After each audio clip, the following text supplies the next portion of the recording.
Welcome back student. आज हम नए चैप्टर के साथ हैं, chapter number 4 movement and movement generating function. तो आज के लेक्चर में हम मूवमेंट के कुछ टाइप्स देखेंगे, देन इनसे रिलेटेड कुछ क्वेश्चंस देखेंगे। तो सबसे पहले देखते हैं कि मूवमेंट क्या होता है। तो मूवमेंट जो है मैकेनिक्स की एक टर्म है। देखते हैं एक एग्जांपल से इसका मीनिंग क्या होता है। जैसे कि सपोज आपके पास ये एक डस्टर है।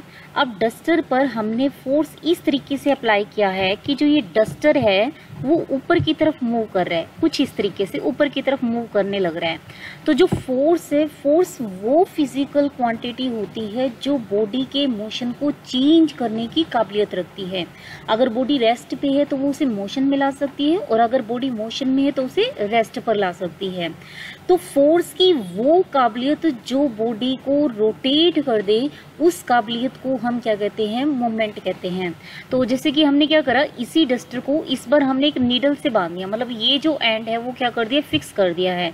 अगर अब हम क्या करें, फोर्स इस तरीके से लगाएं, कुछ फोर्स अब हम लगा रहे हैं कुछ इस तरीके से कि जो ये डस्टर है इसके अराउंड क्या हो रहा है, हमारे पास मूव हो रहा है, लेकिन रोटेशनल पाथ में मूव हो रहा है। तो जो फोर्स कहलाएगा, जो फोर्स की काबिलियत होगी, वो क्या कहलाएगा, मूवमेंट कहलाएगा। अब हम स्टैट की बात करते हैं कि स्टैट में मूवमेंट का क्या मीनिंग है। तो in stat movement of a distribution are the arithmetic mean of various power of the deviation of the items from some point. मतलब क्या कहते हैं कि आप सभी आइटम्स की डेविएशन निकालोगे किसी पॉइंट से, और उनकी बहुत सारी पावर्स करोगे। वेरियस पावर्स हो सकता है, पावर 1 भी हो सकती है, 2 भी हो सकती है, 3 भी हो सकती है, मतलब जो भी आप पावर लेना चाहो, और उसका क्या हो जाएगा, अर्थमेटिक मीन, वो क्या कहलाएगा, मोमेंट कहलाएगा। अब जो मैकेनिक्स की बात कर रहे हैं, जो रोटेशन की बात कर रहे हैं, ये रोटेशन होना दो चीज़ों पर डिपेंड कर रहे हैं। एक तो आप फोर्स कितना अप्लाई कर रहे हो, सेकेंड क्या है जिसके अबाउट आप रोटेट कर रहे हो। जैसे इस लाइन के अबाउट हम रोटेट कर रहे थे, तो क्या हो रहा है कि डिस्टेंस कितनी है, परपेंडिकुलर डिस्टेंस कितनी है। तो स्टैट के अंदर जो फ्रीक्वेंसी डिस्ट्रीब्यूशन है, फ्रीक्वेंसी डिस्ट्रीब्यूशन, वो तो काम कर रहे हैं फोर्स का, और जो आइटम्स हैं, वेरिएट हैं, वो काम कर रहे हैं किसका, वेरिएट जो है वो काम कर रही है डिस्टेंस का, परपेंडिकुलर डिस्टेंस का।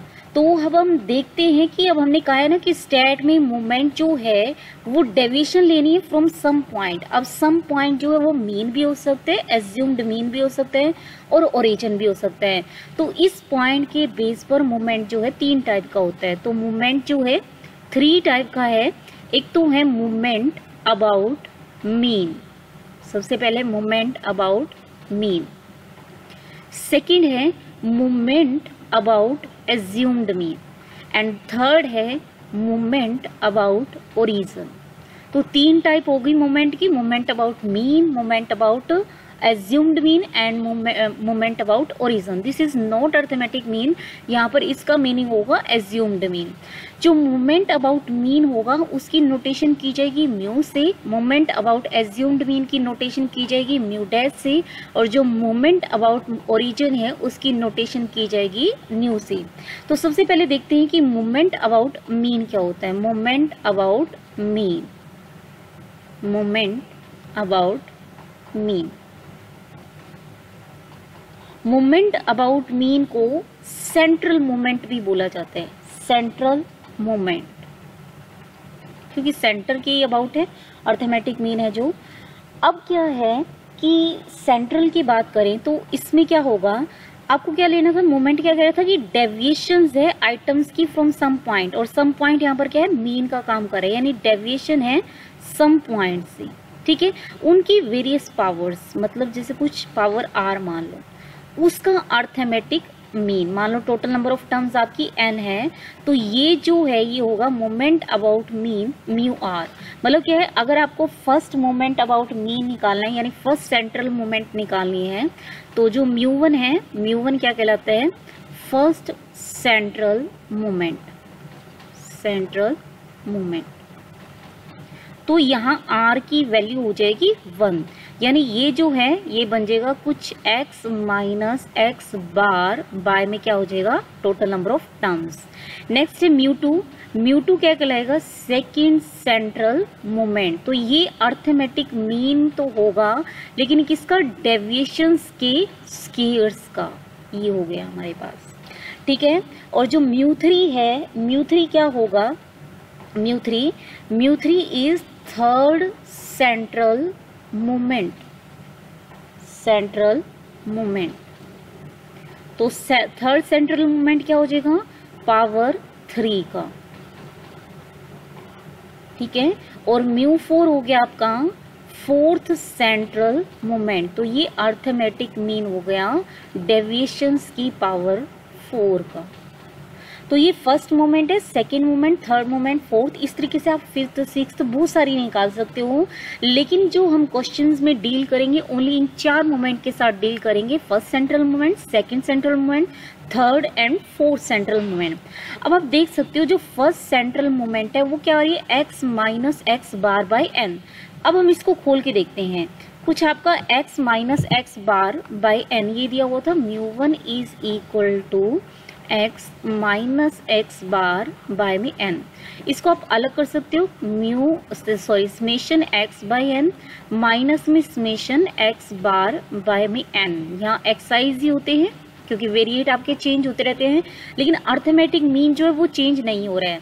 और सभी वेरिएट को ऐड कर दिया जाए और टोटल नंबर से डिवाइड कर दिया जाए, वो नथिंग बट क्या होता है, अर्थमेटिक मीन ही होता है। और यहाँ पर ये आई पर डिपेंड ही नहीं कर रहा है, यानी अर्थमेटिक मीन को आप n टाइम ऐड कर रहे हो तो क्या हो जाएगा, n time of x bar by में क्या हो गया n। तो ये क्या हो गया, x बार माइनस में x बार यानी क्या हो गया 0। यानी जो फर्स्ट सेंट्रल मोमेंट है वो हमेशा क्या होती है 0। अब हम क्या करते हैं, म्यू 2 की तरफ बढ़ते हैं। तो म्यू 2 क्या है हमारे पास, x माइनस एक्स बार का स्क्वायर बाय में n। और ये याद हो नथिंग बट आपका क्या है, स्टैंडर्ड डेविएशन का स्क्वायर है, यानी ये वेरिएंस के ही बराबर है। तो जो म्यू 2 है वो क्या हो गया, वेरिएंस। तो सबसे पहले हम इनसे रिलेटेड कुछ क्वेश्चंस देखते हैं। ये तो है इन पूरी इंडिविजुअल सीरीज की बात की जाए, कंटिन्यूस सीरीज की बात की जाए तो यहाँ पर फ्रीक्वेंसीज और साथ में आ जाएगी। तो सबसे पहले हम इंडिविजुअल सीरीज का एग्जांपल देखते हैं। तो इसमें क्या दिया हुआ है, find the first 4 moment about the mean for the following individual series. Series में जो वेरिएट हैं उनकी वैल्यूज है 1, 3, 7, 9 एंड 10। अब आपको क्या करना है, फर्स्ट सेंटर मूवमेंट निकालना है। तो फर्स्ट सेंटर मूवमेंट तो हमें पता है कि 0 ही आएगा। और सेकंड सेंटर मूवमेंट निकालना है तो हमें क्या चाहिए, x माइनस एक्स बार तो डेफिनेटली चाहिए। एक बार x माइनस एक्स बार की पावर 1 चाहिए, देन पावर 2 चाहिए, पावर 3 चाहिए और पावर 4 चाहिए। तो सबसे पहले हम इसका अर्थमेटिक मीन निकालते हैं। तो x बार जब आप निकालोगे तो क्या होगा, 3 + 1 4, 7 11, 11 9 20, 20 और 10 30, 30 बाय में कितना हो गया हमारे पास 5, यानी हमारे पास x बार आ गया है 6। आप कैलकुलेशन देख सकते हो। तो x बार की वैल्यू आ चुकी है, अर्थमेटिक मीन आ चुका है 6। तो अब हमें डेविएशन चाहिए फ्रॉम मीन से, उसकी पावर 1 चाहिए, 2 चाहिए, 3 चाहिए एंड 4 चाहिए। तो x माइनस एक्स बार यानी 1 माइनस 6 माइनस 5 आ गया, 3 माइनस 6 माइनस 3 आ गया, 7 माइनस 6 1 आ गया, 9 माइनस 6 3, 10 माइनस 6 4 आ गया। फिर अब हमें इसका स्क्वायर चाहिए, तो 5 का स्क्वायर 25, 3 का स्क्वायर 9, 1 का स्क्वायर 1, 3 का स्क्वायर 9, 4 का स्क्वायर 16। इस तरीके से आप इसकी पावर 3 भी निकाल सकते हो और इसकी पावर क्या कर सकते हो, 4 भी कर सकते हो। फिर हमें जो x माइनस एक्स बार है उसका समेशन चाहिए, उसका समेशन देखो कितना आ रहा है, 0 चाहिए। तो इसका अर्थमेटिक मीन निकालोगे वो भी कितना आएगा, 0 आएगा। मतलब वेरीफाई हो चुका है। जो म्यू 1 है, म्यू 1 क्या होता था, x minus x bar by में n होता था, और ये वेरीफाई हो गया कि ये कितना है, 0 है। ये समेशंस को डिनोट कर रहे हैं यहाँ पर।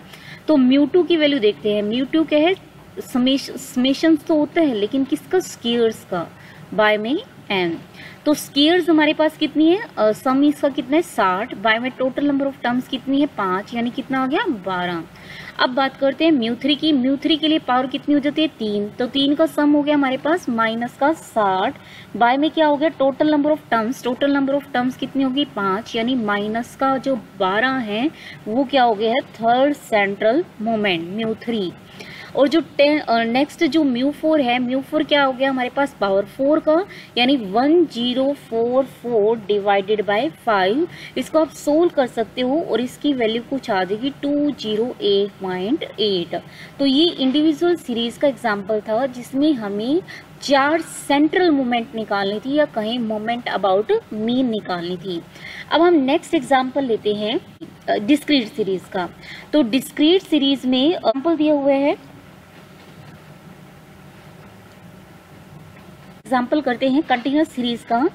कंटिन्यूअस सीरीज में आपको डाटा दिए हुए हैं, जो मार्क्स हैं, मार्क्स की रेंज दी हुई है 5 से 15, 15 से 25 और 25 से 35, सॉरी 15 से 25, 25 से 35, 35 से 45, 45 से 55 और 55 से 65।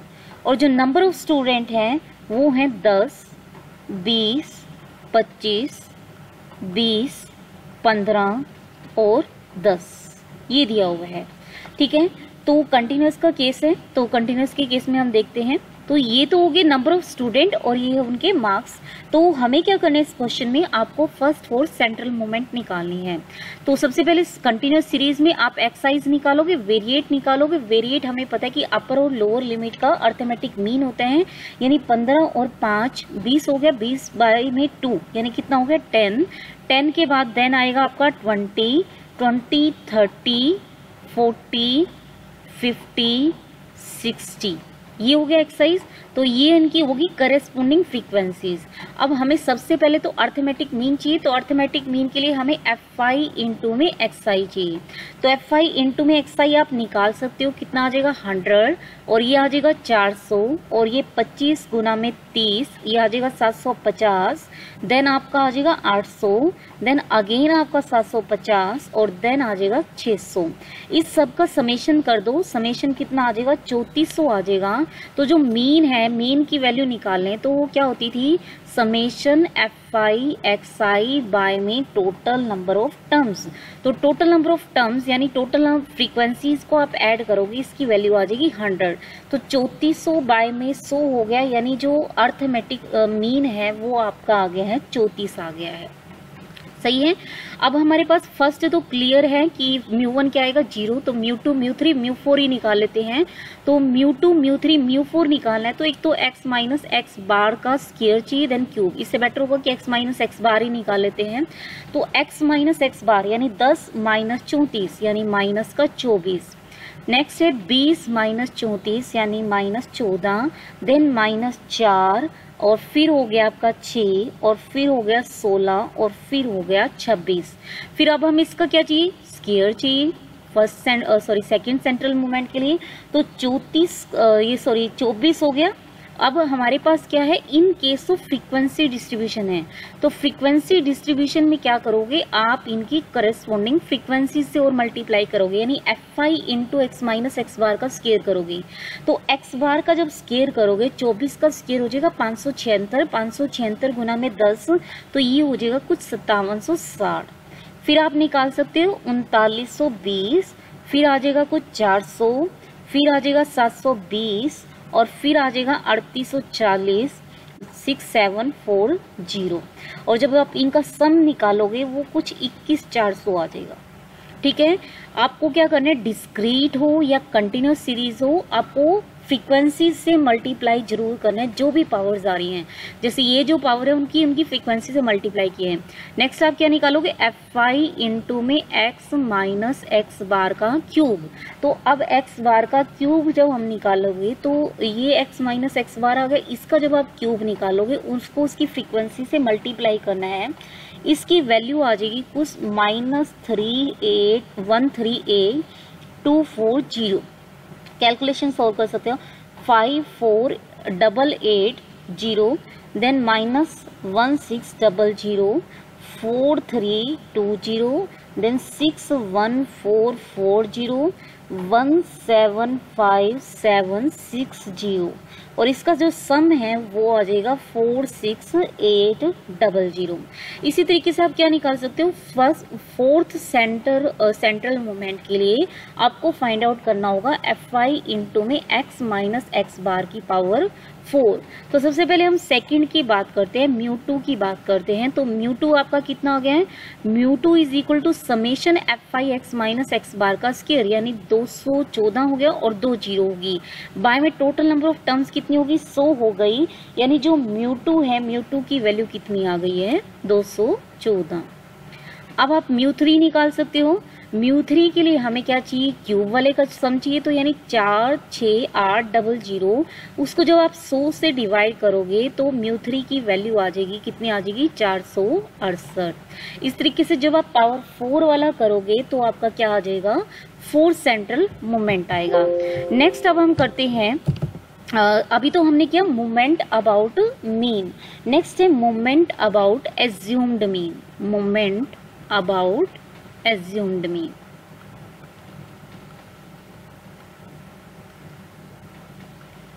तो जो मोमेंट अबाउट assumed mean है उसमें क्या होता है, आपको डेविएशन लेनी है वेरिएट की, कहाँ से, एज्यूम्ड मीन से, और उनकी वेरियस पावर्स लेनी है और उसका क्या करना है, अर्थमेटिक मीन करना है, और ये क्या कहलाएगा, मोमेंट अबाउट एज्यूम्ड मीन, जिसकी नोटेशन हमने म्यू आर डैश से की थी। इसको हम नॉन सेंट्रल मोमेंट भी बोलते हैं, जो मीन वाला है वो तो सेंट्रल मोमेंट, और इसको हम नॉन सेंट्रल मोमेंट भी कह सकते हैं, नॉन सेंट्रल मोमेंट।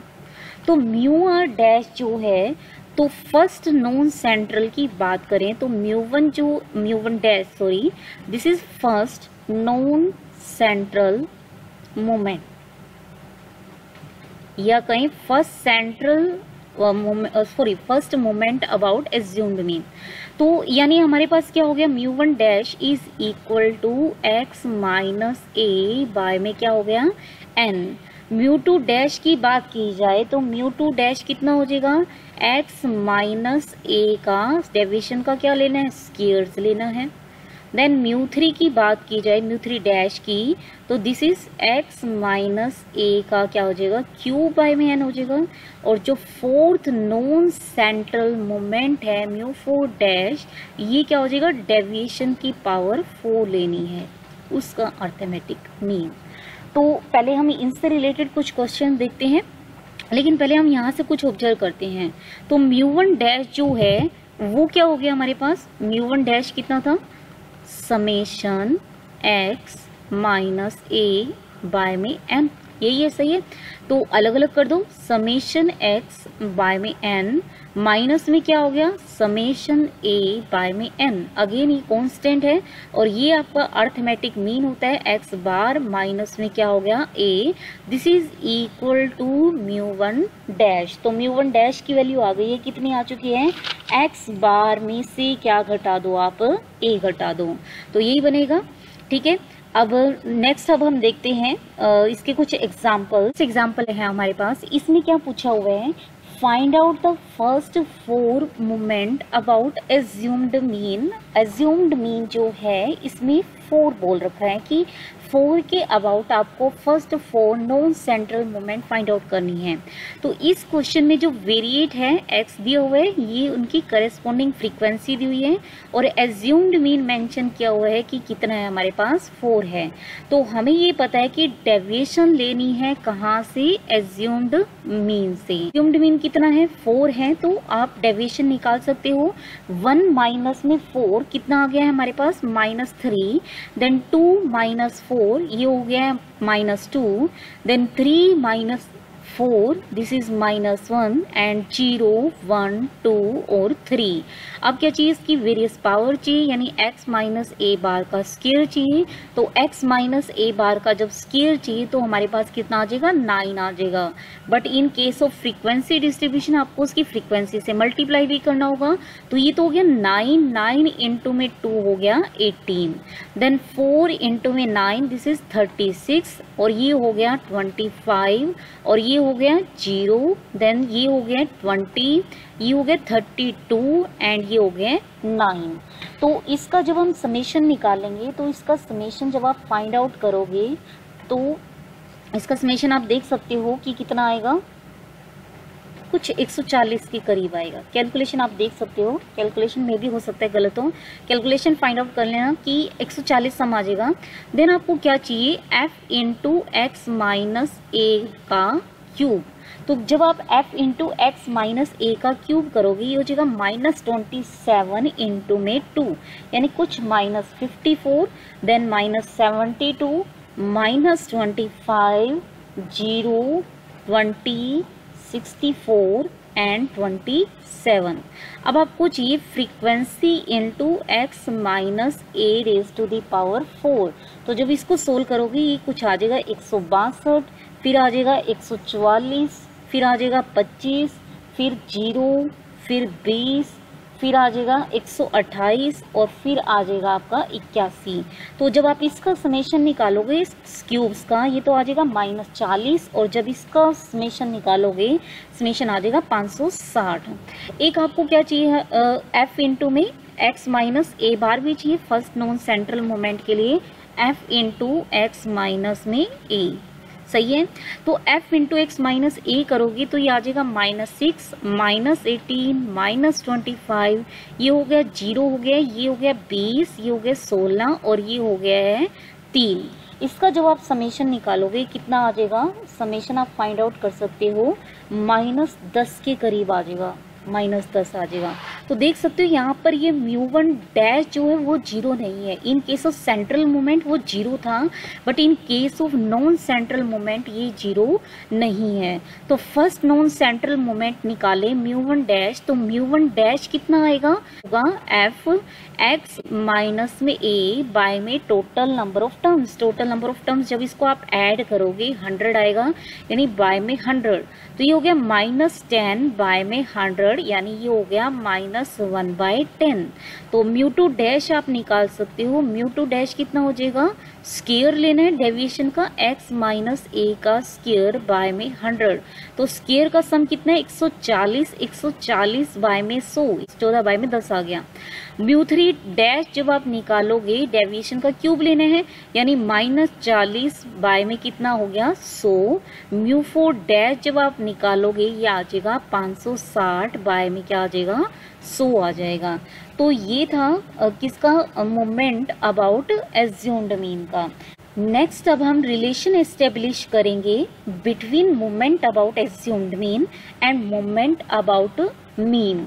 तो जो मोमेंट अबाउट मीन जो था इन केस ऑफ फ्रीक्वेंसी डिस्ट्रीब्यूशन, ये डेविएशन का जो है, डेविएशन की rth पावर का अर्थमेटिक मीन था, यानी हमारे पास कुछ इस तरीके से था।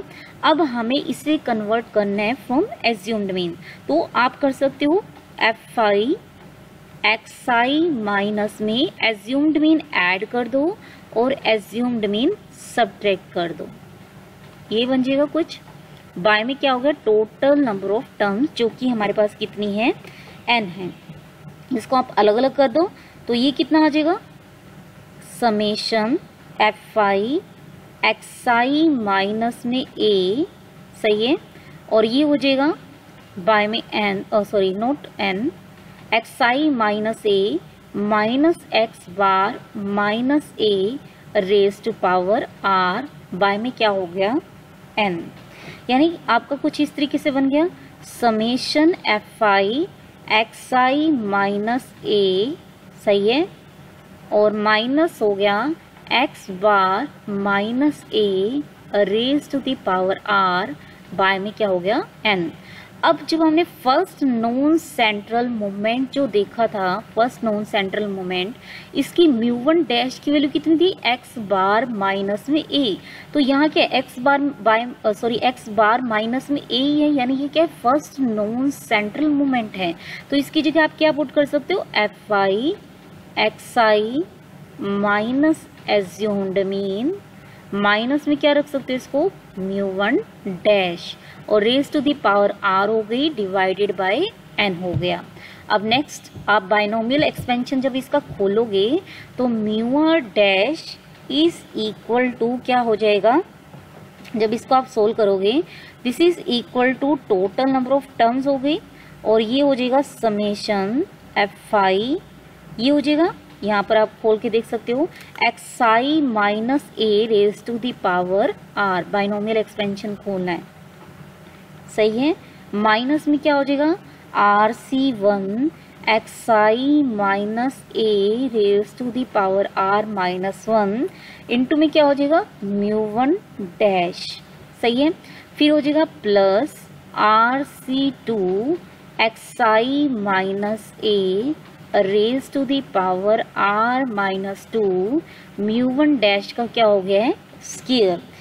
फिर हो गया minus RC3 xi minus a raise to the power r minus 3 μ1 dash का क्यूब एंड सोन, ये हो जाएगा minus 1 raise to the power r μ1 dash raise to the power r।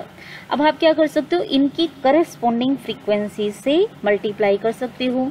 तो ये हो गया 1/n, तो ये क्या हो जाएगा हमारे पास, अलग अलग कर दो, ये हो जाएगा n को भी अंदर ले जाओ, fi xi minus a raise to the power r divided by क्या हो गया, total number of term, minus में हो गया RC1 summation fi xi minus a raise to the power r minus 1 divided by total number of terms into में क्या हो गया है, μ1 डैश।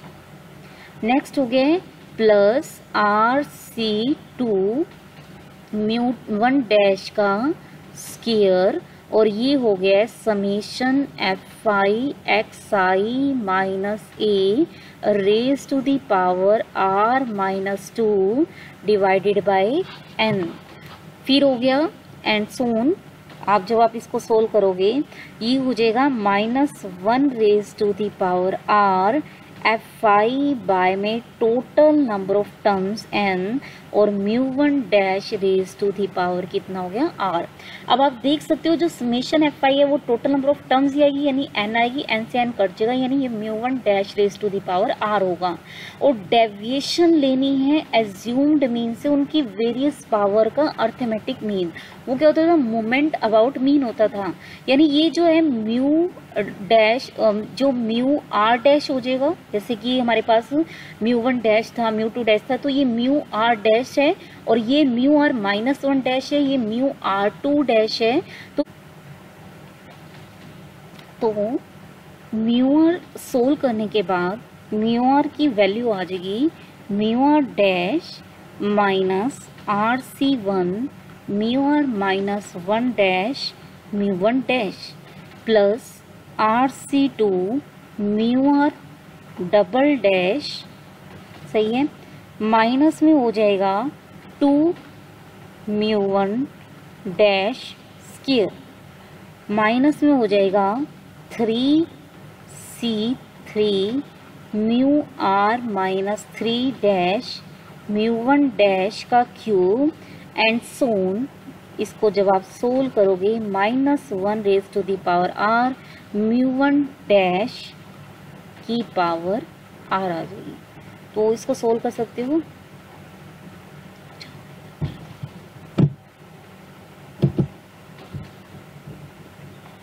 तो जब हम इसको सोल्व करेंगे म्यू r आ जाएगा आपका mu r dash minus RC1 mu r minus 1 dash into में μ1 डैश प्लस आ जाएगा RC2 mu r minus 2 dash dash, ठीक है, μ1 डैश का स्क्वायर। फिर आ जाएगा minus RC3 mu r minus 3 dash μ1 dash का क्या हो जाएगा, क्यूब एंड सोन क्या हो जाएगा हमारे पास minus 1 raise to the power r μ1 dash raise to the power क्या हो जाएगी, r। ये हो जाएगा। तो ये जो रिलेशन आ गया किसके बीच में आ गया, सेंट्रल टू नॉन सेंट्रल आ गया है। तो जब आप r की वैल्यू 1 पुट करोगे तो आपका फर्स्ट सेंट्रल मोमेंट μ1 आ जाएगा। तो μ1 इज इक्वल टू कितना आ जाएगा, μ1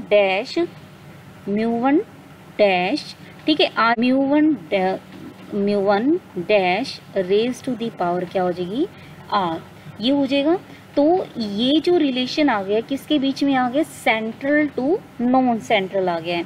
तो जब आप r की वैल्यू 1 पुट करोगे तो क्या होगा, जब आप r को 1 पुट करोगे तो ये लास्ट टर्म क्या हो जाएगी हमारे पास, r की जगह 1 पुट करोगे तो ये हो जाएगा μ1 डैश माइनस में 1 रेज टू द पावर 1, यानी माइनस हो गया μ1 dash raise to the power r, यानी μ1 डैश ही हो गया है।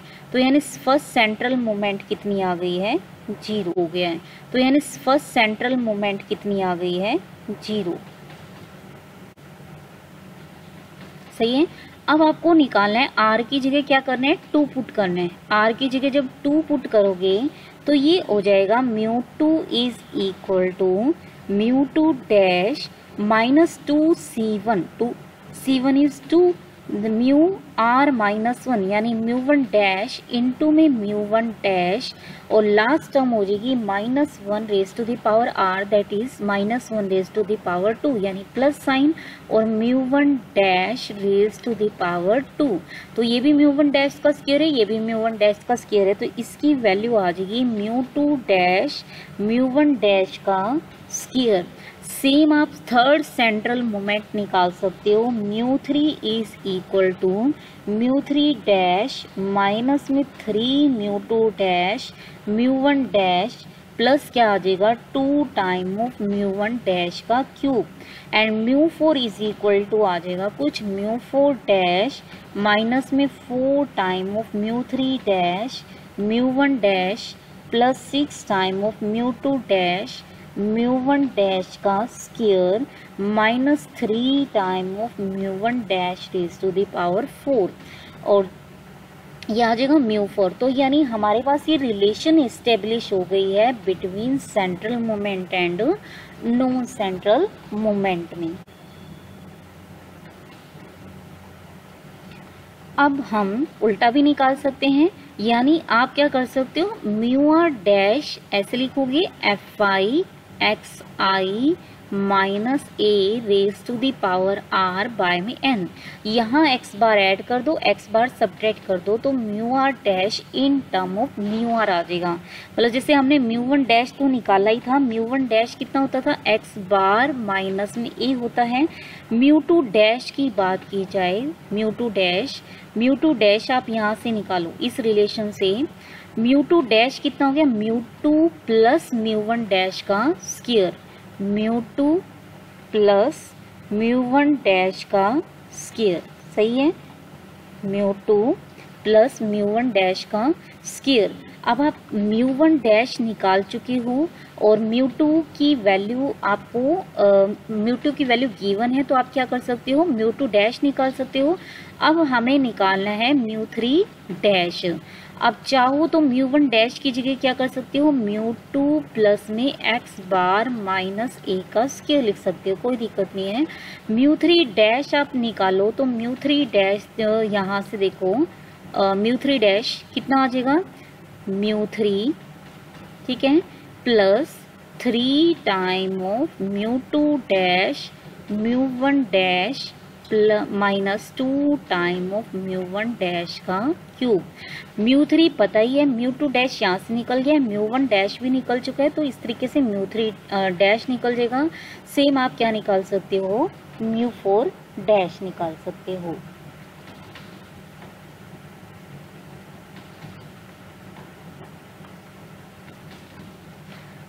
नाउ नेक्स्ट है मोमेंट अबाउट ओरिजिन और जीरो, मोमेंट अबाउट ओरिजिन और जीरो।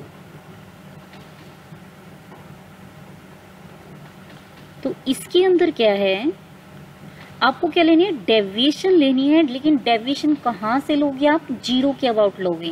यानी इसका जो फॉर्मूला बन जाएगा mu r this is equal to summation f I x minus में क्या हो जाएगा, जीरो हो जाएगा उस raise to power r divided by n. यानी कुछ आपका ये आ जाएगा F I x raise to the power r by में एन। यानी जो फर्स्ट आपका मोमेंट अबाउट ओरिजिन है mu one, this is equal to in case of discrete series और मतलब in case of frequency distribution, वो क्या हो जाएगा F I X I by में n, नथिंग बट मीन ही आ जाएगा। और न्यू2 की वैल्यू कितनी आ जाएगी, fi xi का स्क्वायर बाय में n आ जाएगा। और न्यू3 की वैल्यू कितनी आ जाएगी, fi xi का क्यूब आ जाएगा, बाय में n हो गया। और न्यू4 की वैल्यू कितनी आ गई, fi xi raise to the power 4। Same आप क्या कर सकते हो, रिलेशन इस्टेब्लिश कर सकते हो। जैसे यहाँ x है, x बार ऐड कर दो, x बार सब्ट्रैक्ट कर दो, देन आप बाइनोमियल एक्सपेंशन एक्सपेंड कर सकते हो। तो बाइनोमियल एक्सपेंशन से देखोगे तो म्यू1 तो सेंट्रल मोमेंट और मोमेंट अबाउट ओरिजिन में जब रिलेशन देखेंगे म्यू1 तो 0 ही आएगा। म्यू2 की वैल्यू जब निकालोगे in term of nu, this is equal to न्यू2 माइनस में न्यू1 का स्क्वायर, सही है। और हमारे पास म्यू3 की वैल्यू आ जाएगी न्यू3 माइनस 3 टाइम ऑफ न्यू2 न्यू1 प्लस 2 टाइम ऑफ न्यू1 का क्यूब। और जो म्यू4 की वैल्यू है, म्यू4 की वैल्यू आ जाएगी न्यू4 माइनस 4 टाइम ऑफ न्यू3 न्यू1 प्लस 6 टाइम ऑफ न्यू2 न्यू1 का स्क्वायर माइनस 3 टाइम ऑफ न्यू1 की पावर 4, ये आ जाएगा हमारे पास। और वेरिएंस जब आप निकालोगे, ये हम पहले भी कर चुके हैं, दिस इज इक्वल टू म्यू2 डैश माइनस म्यू1 डैश का स्क्वायर, क्योंकि म्यू2 डैश माइनस म्यू1 डैश का स्क्वायर क्या होता था, म्यू2 का स्क्वायर होता था। और म्यू2 का स्क्वायर जो म्यू2 था, सॉरी म्यू2 की वैल्यू थी, और म्यू2 जो था वो नथिंग बट आपका क्या था, वेरिएंस था। यानी जस्ट जो सेम जो रिलेशन है यहाँ पर म्यू3 डैश की जगह न्यू आ गया है, बाकी रिलेशन में कोई चेंज नहीं है। सेम आप क्या कर सकते हो, म्यू2 निकल चुका है, म्यू2 की वैल्यू अगर आप यहाँ पुट करोगे, म्यू2 की वैल्यू यहाँ पुट कर दी जाएगी, तो म्यू2 और म्यू2 डैश में और न्यू2 में रिलेशनशिप आ जाएगा। मतलब आप किसी भी मोमेंट को किसी भी मोमेंट में कन्वर्ट कर सकते हो। नेक्स्ट एग्जाम्पल है रिलेशनशिप के ऊपर बेस्ड है। The first 3 moment of a distribution about 2 are 116 and -14। क्या कह रहे हैं कि जो पहली 3 मोमेंट्स है अबाउट एज्यूम्ड मीन निकाली गई, जहां पर एज्यूम्ड मीन 2 है, यानी म्यू1 डैश म्यू2 डैश और म्यू3 डैश निकाला गया, वो आ गया 1, 16 और -40। फिर कहते हैं कि शो करो जो मीन है वो तो 3 होगा, वेरिएंस 15 होगी, और म्यू3 की वैल्यू जो है -86 होगी। Also show that 3 moment about origin are 3, 24 and 76। तो ये चीज हमें निकालनी है। तो हमने रिलेशनशिप देखा था, पहले तो आप म्यू1 डैश लिख लो, म्यू1 डैश हो गया 1, म्यू2 डैश जो है वो हो गया 16, और म्यू3 डैश जो है वो हो गया -40। तो म्यू1 डैश की वैल्यू हमने देखी थी, वो थी x बार में से a घटा दो। तो हमें सबसे पहले क्या निकालना है, मीन। एज्यूम्ड मीन हमें पता है कितना है 2, म्यू1 डैश हमें पता है कितना है 1, तो 1 + 2 कितना हो गया, 3 हो गया। तो मीन तो हो गया 3, सही है।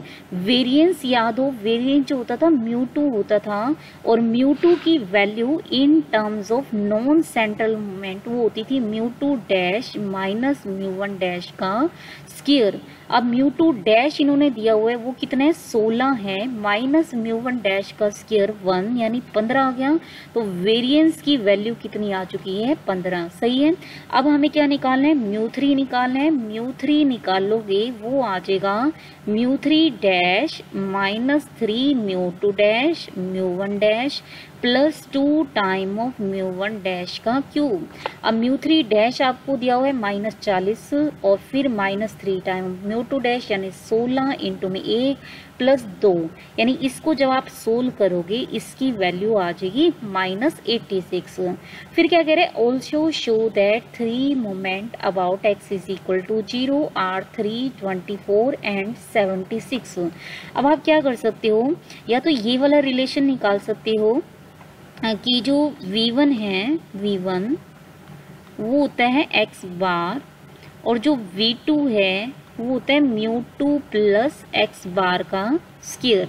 क्योंकि म्यू डैश में और न्यू में क्या फ़र्क है, म्यू डैश में और न्यू में क्या फ़र्क है, जस्ट एज्यूम्ड मीन कितना है, 0 है। अब हमें ये पता था कि एज्यूम्ड मीन होता है जब म्यू वन डैश होता था एक्स बार माइनस में ए, अगर एज्यूम्ड मीन ही आप 0 रख दोगे तो म्यू वन डैश कितना आ जाएगा, एक्स बार आ जाएगा। तो म्यू वन डैश जो है, nu is equal to X bar आ जाएगा, और एक्स बार हम निकाल चुके हैं, कितना आ चुका है, 3। अब आपको क्या निकालना है, न्यू टू निकालना है। तो mu two is equal to mu two plus में एक्स बार का स्केयर आ जाएगा।